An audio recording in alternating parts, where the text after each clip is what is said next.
开始。豪华按摩椅。咱家你看那上面那个块不翻倒板那个手动路，管我有点碍事啊。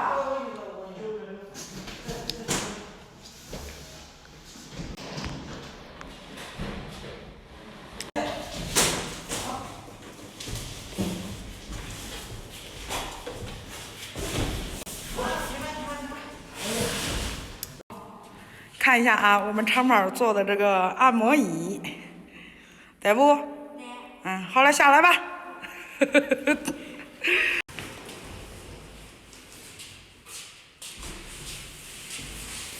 俺长毛挺有眼神的啊。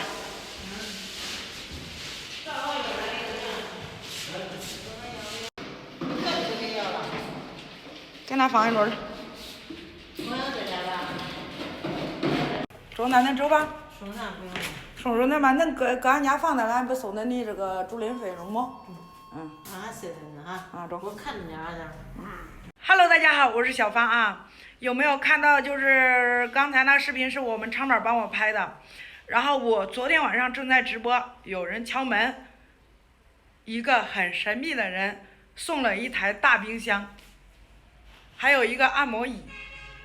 有没有看到这个大冰箱双开门的？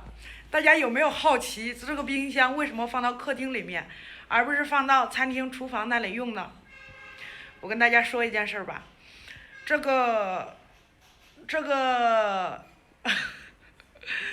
大冰箱跟那个按摩椅啊，是我的闺蜜小军姐的，然后他们买新房子的时候送的，人家非让她拉回家，因为房子还没有交房，从小军姐都快挨到市里面了啊，买房子，从小军姐买房子的地方拉回老家的话，路程很远，这个件儿很大，所以说它离我家近，就放到我家里面了。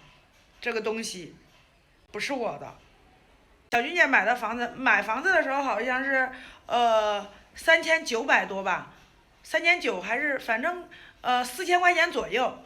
然后还送了冰箱，送了大按摩椅啊，感觉是挺划算的，是不是？哎呀，如果这冰箱是按摩椅是我的就好了，但是我的跟我家也不匹配啊，我家啥都没有，弄个按摩椅是不是？